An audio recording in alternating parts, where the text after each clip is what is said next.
What is up, boyos, and welcome to Last Week in Games, where everything is video games. Today I'm joined by nobody again. How's it going, everybody? It's good to have you here.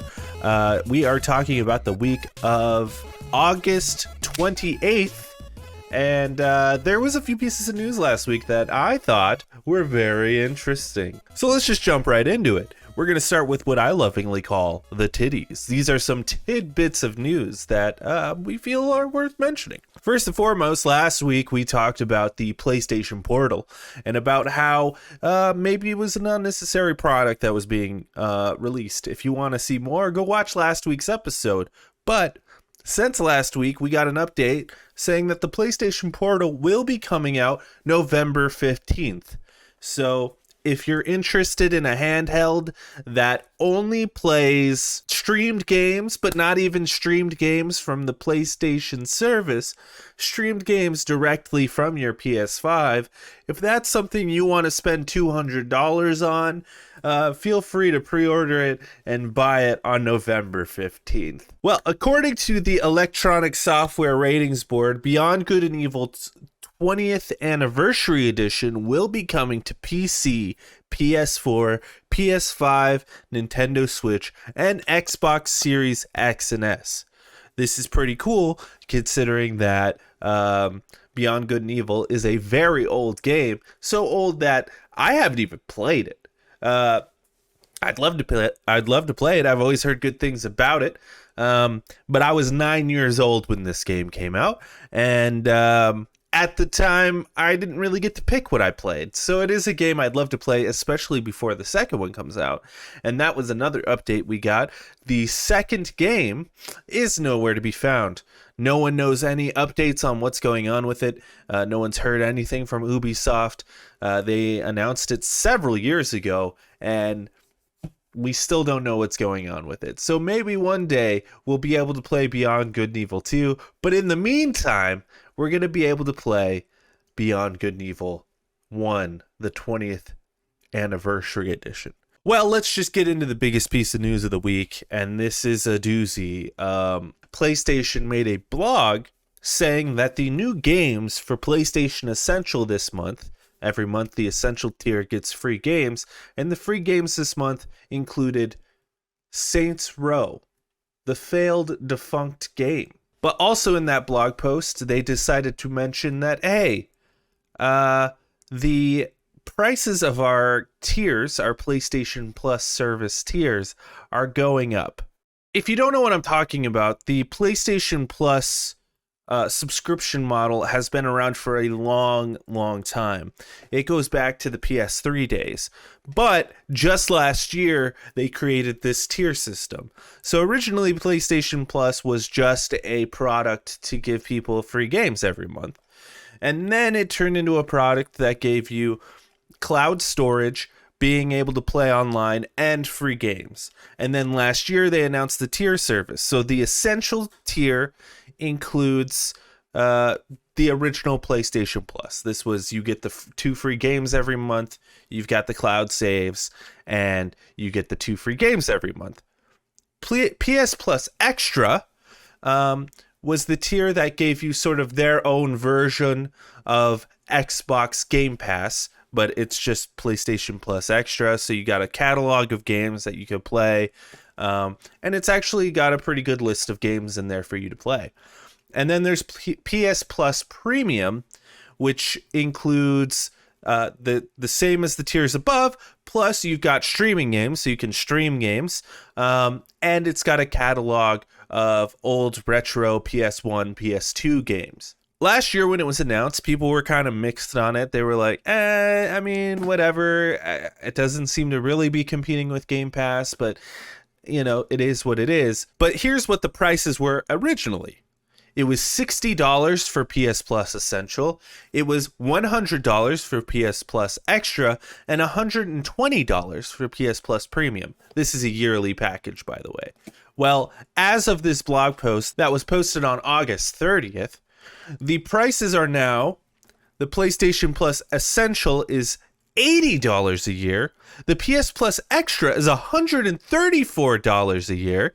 And the PS Plus Premium is $160 a year. This is increases of upwards of $40. This is an insane increase. I don't know where PlayStation gets off trying to put in these increases, especially when you release this the same day that your PlayStation Essential is getting Saints Row, a game that everyone hated. So you're giving us this pay increase, and everyone's asking, well, why? What are we getting? And PlayStation has no answers. They have no answers for what they're getting, other than just saying, we want more money. We're going to give you the same product, but we're going to charge you $40 more every year for it. It's ridiculous. It's the stupidest thing ever. The PlayStation Plus Premium package has been lacking ever since its launch. They've been saying we're going to give you all these retro games. All these retro games are coming, but really all they've been have been PS3 ports that have existed for years and years already. There's been nothing new. They haven't implemented an emulator to make these games more easily accessible and easier to play. A lot of them you have to stream. And a lot of people don't have the internet for that. So I don't understand. That tier alone is garbage. Then we get into the PS Plus Extra tier. That tier is okay. I'm not that upset. I understand maybe they have to charge a little bit more. Games are expensive. But if you're going to do that, you better announce some awesome games coming to the service, which they have not done. They didn't. If they released this news in tandem with hey, here's this game coming, here's this game coming, and also Spider-Man's coming to it day one, or whatever. They didn't do that. They didn't announce anything coming to it. They just announced a pay increase. And then we get to the PS Plus Essential, which I think is the most offensive one, jumping from $60 a year, which is already outrageous for that tier, to $80 a year. And let me explain to you why I think it's a ridiculous price increase for that tier specifically.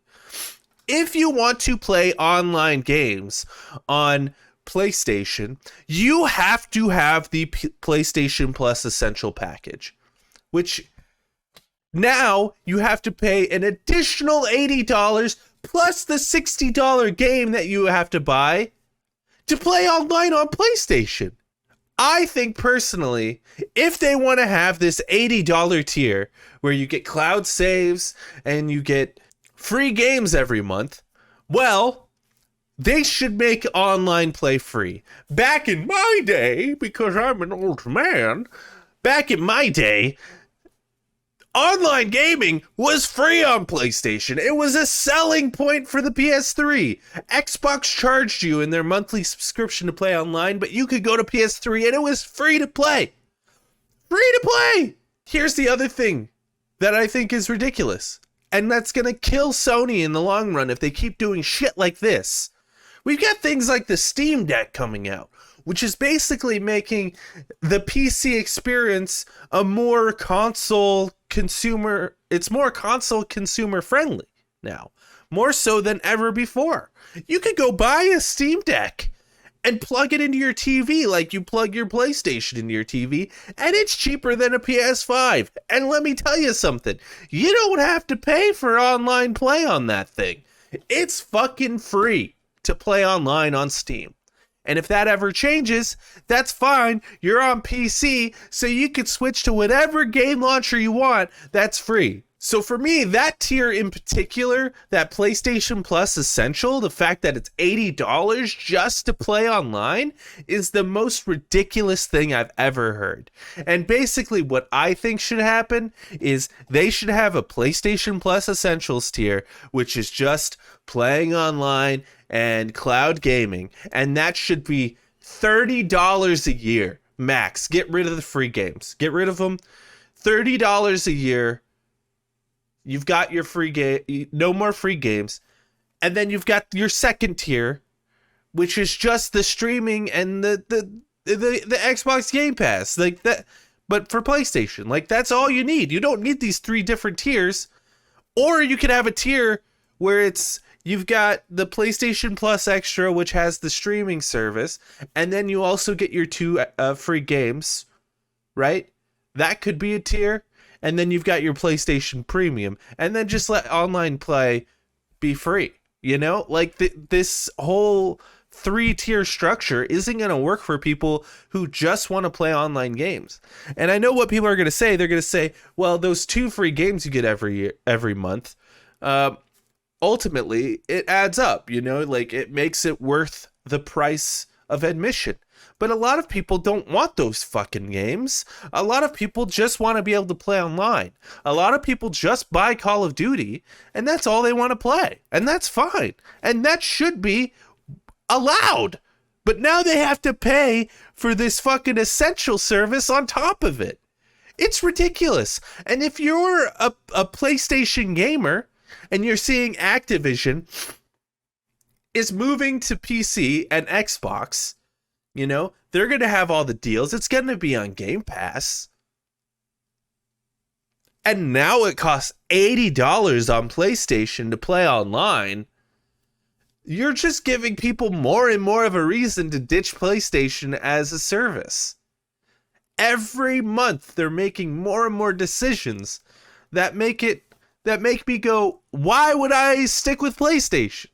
One of the big things that kept me over at PlayStation was the fact that they had a bunch of first-party games, which they still do. But more and more they're announcing, hey, we're diving into live service games, which everyone fucking hates. And now you're telling me with these live service games, I'm going to have to pay $80 extra a year to play those live service games? It's a scam. It's a fucking scam and a fucking joke. Make your online play free. It should have never cost money to begin with. You could always go to PC and play online for free. It's ridiculous.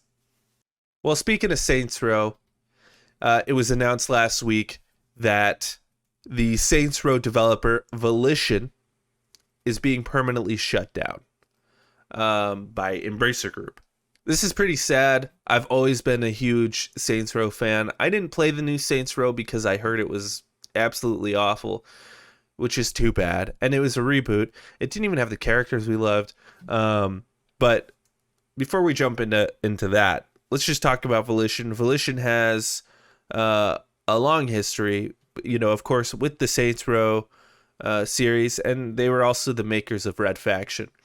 So they have a long storied history and a beloved studio for some people. For me included, I loved Saints Row. I love Saints Row 2. Saints Row 3 was my jam. I loved it all the way up to Gat Out of Hell. But then they released the Agents of Mayhem game, which was absolutely terrible. And then they released this Saints Row reboot game, which from what I hear was absolutely terrible. I also heard that the Saints Row game, the reboot, cost $100 million to make. And so you add that $100 million budget plus how much it made, which I don't think was very much. I think them releasing Saints Row as the PlayStation Plus free game was maybe a Hail Mary to try and save the company, and it just wasn't enough to save the company. When you think about how long games take to make these days, you make 2 stinkers in a row, a company's going to shut you down because they take so long. It takes at least 5 years to make a game now. So you make 2 terrible games, that's 10 years of bad games. And 10 years is a long time to be making bad games and losing money to your owner. And unfortunately, that's just the nature of the business these days. I wish it was different. I think in the future it will be different. I'm hoping that we'll see smaller studios. I don't know why Embracer can't take companies like Volition, who made 2 stinkers, and just kind of pare them down and start making some smaller games and work their way back up the ladder. Like, you've already got this talent here. Like, just have them do a smaller project, right? But, you know, whatever. Who am I?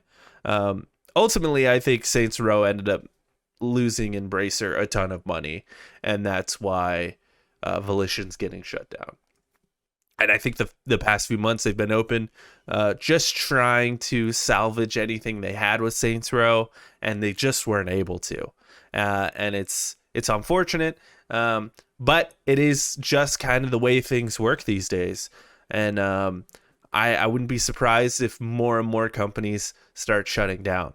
You know, that's just the way it goes.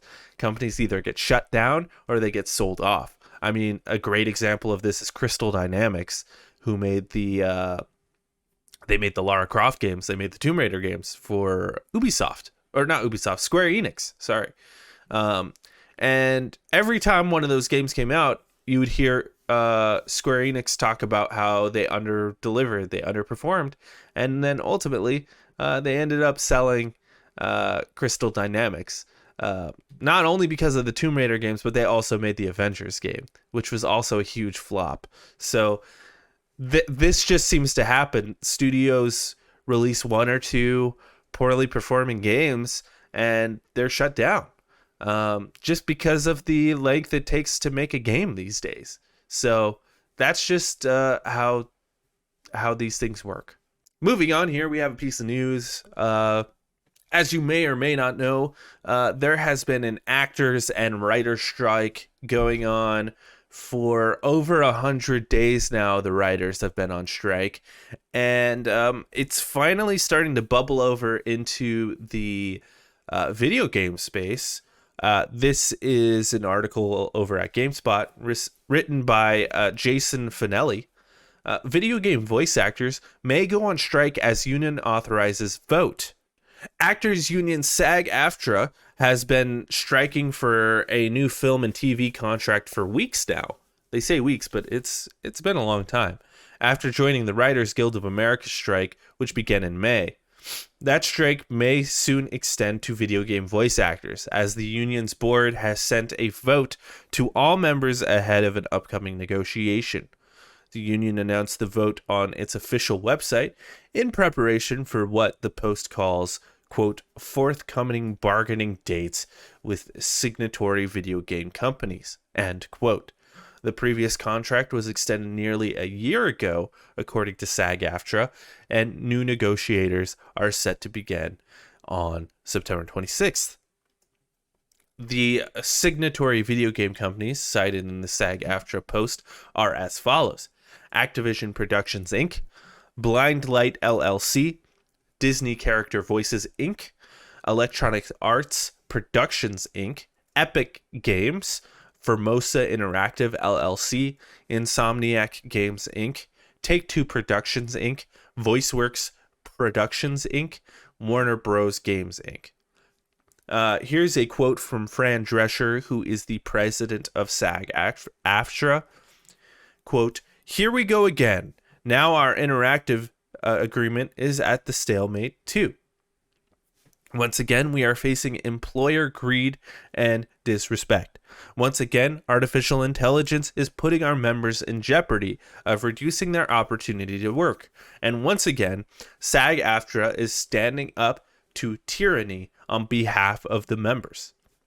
Terms being asked for by SAG-AFTRA for video game actors include the same rate increases as film and TV actors, job protection from AI, and a mandatory 5-minute per hour rest period for on-camera for performance capture actors." Now, this is interesting because I didn't realize that SAG-AFTRA had anything to do with like voice over work in video games. But apparently, if there are actors in SAG-AFTRA, that they can start striking video game companies. I wasn't totally aware of how all of that worked and how video games and movies were like related in that way. I'm not totally sure they are, and I'm not totally sure that this is gonna go through the way they hope, but it'd be nice if this kind of pushes everyone who is a video game actor to join SAG-AFTRA and make it a more normalized thing within the industry. That is something that we've talked about a lot on this show, that a lot of video game production is not covered by unions. Most video game workers, which that includes like animators, UI designers, the people who do the music. Most of them are not covered by unions, and hopefully, now that the union is starting to kind of infest the actors within video games, maybe it'll encourage the rest of the employees to start unionizing as well, because these video game companies are starting to make a shit ton of money, and a lot of the workers aren't seeing any of that profit, which is crazy and ridiculous. And I will say, video games are one part of the acting sphere that probably needs the most protection. With a live action set, it's hard to use AI to replace an actual actor. But when it comes to, Troy Baker in any sort of video game where he's just doing voice work, they could take his thousands and thousands of hours of voice work and just funnel that into an AI to create a new character, right? It's so much easier in voice over than it is in live action. So these are definitely people who need some protection from this kind of technology. I will say, I think that technology would not translate that well to video games at this point, and I think the consumer would not like it. But most consumers aren't me. Most consumers aren't you. Most consumers are just dudes or girls who just kind of pick up the game and don't think much about it. So for me and you, we might look at this and say, well, that doesn't make sense. I would never support that. But there are a lot of people who don't even think about it, who might not even know that that's a thing within the video game. And that's when you start seeing this stuff pop up more and more, is when people just don't realize it's in there. So I definitely support this happening. I'm not sure if it's going to happen. I'm not sure what this looks like. I'm not sure what the SAG-AFTRA union looks like within video games. Is this even how it works? I don't know. I'm not like an expert on this stuff, but I figured it's worth mentioning. It was a piece of news. So we'll see how this translates next week. Well, boys, it happened. Starfield finally came out, and the reviews are in. Over on OpenCritic, Starfield has received an 88. If you don't know what OpenCritic is, basically it takes all of the big critic websites and kind of combines them into an average score. So the average score is an 88. 94% of critics recommend the game. So here's kind of a breakdown of the big journalist websites. IGN gave it a 7. PC Gamer gave it a 75. Games Radar gave it a 5 out of 5. Game Informer gave it an 8.5 out of 10. GameSpot gave it a 7. And Destructoid gave it a 10. So kind of a mixed bag. Some people really, really love this game. Some people are kind of middle of the road on it, but no one really hates it. I haven't gotten a chance to really sit down and play it yet, but I do very much plan on dabbling in it. I've never been a huge Bethesda games fan, but I've played most of them, so I will give it a try. From what I've heard is that the opening of the game is pretty mundane and the pacing is kind of weird. But as it keeps going, it really starts to grab you and immerse you in the world. This is what I hear from everyone, that if you stick with it for about like 10 hours, it really starts to open up and get good. For me personally, that's pretty fucking annoying that you have to play for 10 hours before the game gets good. That's crazy. But if it's a game that you're going to put hundreds of hours into, 10 hours is nothing. So, and to be frank, I mean, Red Dead Redemption was kind of like that too, where it took like 3 hours before the game really started to open up. So there's a lot of games like that. And Red Dead got 10s across the board. So, but here we are, Starfield. Everyone's saying it's more polished than any other Bethesda game that has come out before. So yeah, Starfield is here. It's here to stay. People are liking it. But will it be nominated for Game of the Year? I have a feeling it will be nominated. Will it win? Probably not, because I think the competition really comes down to Zelda Breath of the Wild and Baldur's Gate.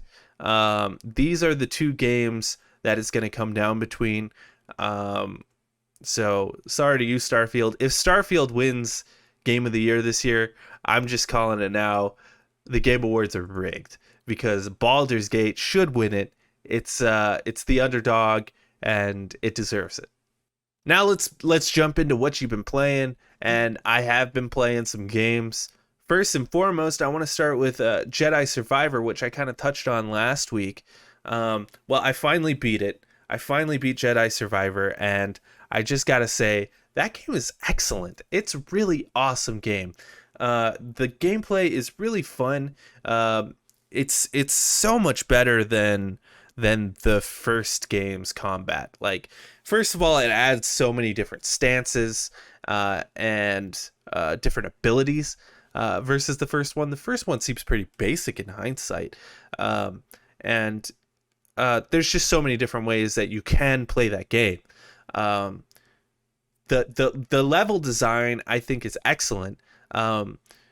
It's a lot of like going to one planet, leaving, and then coming back to that planet later on after you unlock something. Not quite a Metroidvania, but like, sort of in that spirit.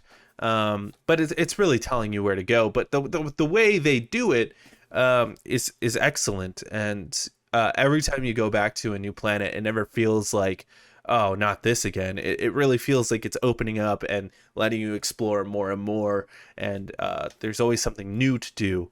And the game is unlocking new mechanics all the way up until the very end of the game, which is what you want from a game like this. You want new mechanics just constantly unlocking up until the end, which, like I said, this game delivers on 100%. I also think the story of this game is phenomenal. It starts off a little wonky. It takes a second for it to really start going, but once it gets going, it gets going, and it's really, really good. In particular, the end of the game. The ending of the game is so excellent. Like, the last 2 chapters of the game is just so intriguing. I absolutely adore the ending of this game, and I love Cal Kestis as a character, and some of the other characters that are with you, like Seer and Marin, are some of the best Star Wars characters to be created in a very, very long time. And Cal actually does stuff in this game as far as the Jedi Order and how he responds to how the Jedi Order works in ways that I've always wanted, like, Luke to be. He kind of rejects certain parts of the Jedi Order, which in the original trilogy, Luke does kind of reject those things, but then by the sequel trilogy, he doesn't reject it anymore. Now it's like you can't. I don't know. That's a different conversation. I don't want to get too spoilery with this review because I think it's definitely worth playing, and I don't want to spoil the story because the story is excellent. All that being said, I do have some issues with the game. It's really glitchy sometimes. There are times where you hit a character and your lightsaber just like doesn't hit them. It just kind of goes right through them without even damaging them at all. There's the lock-on system, I think, is not very good. If they're standing too far away, you just can't lock on. There are boss battles where you'll be locked on and a little cutscene will happen and then your lock on is gone, then you get hit immediately. You'll lock on to not even the guy that's right in front of you. You'll lock on to a guy like way over in the corner and you're like, why am I locking on to that guy? So the lock-on system is not the best. And then there are just so many technical things. I think pretty much every time I played this game, it crashed on me at least one time. And just for full transparency here, I played it on my PS5. I have the PS5 version of this game. Yeah, and pretty much every time I played it, it crashed at least one time. There were frame rate dips. There were screen flashes. There were characters that would pop in and pop out. So a lot of stuff like that. But it's all stuff that you could kind of live with, and it wasn't too bad. And if you played Jedi Fallen Order, it's about on par with what that game was as far as technical, as far as the technical side goes. But ultimately, I really, really like Jedi Survivor, and it leaves itself open for a third game. It also leaves itself open for Cal Kestis to show up in one of these Disney Plus series, which I would love to see, or maybe he could show up in a movie as well, which I would also love to see. It's a phenomenal game that I highly recommend everyone, and I've even been seeing it go on sale a lot lately, so definitely one to check out. Another game I've been playing is Ratchet and Clank, the 2002 game. Basically, when this news came out about PlayStation, I decided, what the hell, I'm going to hop into the PlayStation streaming service, because right now I've got the premium subscription package, and I'll probably be canceling it in March when my subscription is up for a resub, because I'm not paying $160 for a premium package. My 120 was about as high as I wanted to go to begin with. But I figured, well, I have it. I might as well take advantage of it. And I wanted to test out the PlayStation streaming side of it. And I was expecting it to be stuttery. I was expecting it to be laggy. I was expecting it to not work well. And I'm here to inform you that actually it works surprisingly well. The PlayStation streaming, at least for Ratchet and Clank, I haven't noticed a whole lot of lag. You could definitely feel it here and there, as far as like button inputs go, but ultimately it works pretty well. And I've enjoyed my time playing Ratchet and Clank and replaying those games. And it's got all of the PS2 Ratchet and Clank games, and I might try to bust through all of those before my my subscription runs out. But yeah, I've been enjoying my time playing through it, and I figure I'm going to get the most of my money before I cancel my subscription. I may not get rid of PlayStation Plus completely. I might just go down to that middle tier, which is crazy because that's what I currently pay now for the premium tier. It's actually more than what I paid for the premium tier. The middle tier is now officially more than the premium tier currently. It's insane. What are you thinking, PlayStation? Just ridiculous. All right, let's get to next week in games. Next week in games, we've got Chants of Sonar coming out on PS4, Xbox One, Switch, and PC on September 5th. Rune Factory 3 Special is coming to Switch on September 5th. Baldur's Gate 3 is coming to PlayStation 5 on September 6th.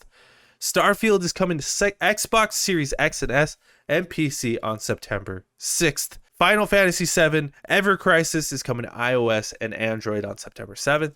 Rugby 24 is coming to everything except for the Switch on September 7th. Fae Farm is coming to Switch and PC on September 8th. And NBA 2K24 is coming to everything on September 8th. It's crazy that NBA 2K is still coming to the Switch after all these years. I can't imagine it runs very well on the Switch, but it's there if you want to play it. Anyway, all that being said, I really appreciate you guys being here. Trying to figure out how to do this show solo has been an interesting sort of experience, but I've kind of enjoyed doing it. So if you hit that subscribe button, it would mean a lot to me. We do post this as a like Spotify podcast. You could just look up Last Week in Games. You should be able to find us there. And check us out on Twitch, twitch.tv/lonercast. I've been playing Ratchet and Clank over there, so you could go watch us over there on twitch.tv/lonercast. We've got a Labor Day special coming here in a little bit as well, so definitely check us out on Twitch. We're always doing fun stuff over there. And God damn it, I appreciate you watching. Please hit that subscribe button. For the love of God, hit the subscribe button. Hit that fucking subscribe button, baby! I would have looked crazy there.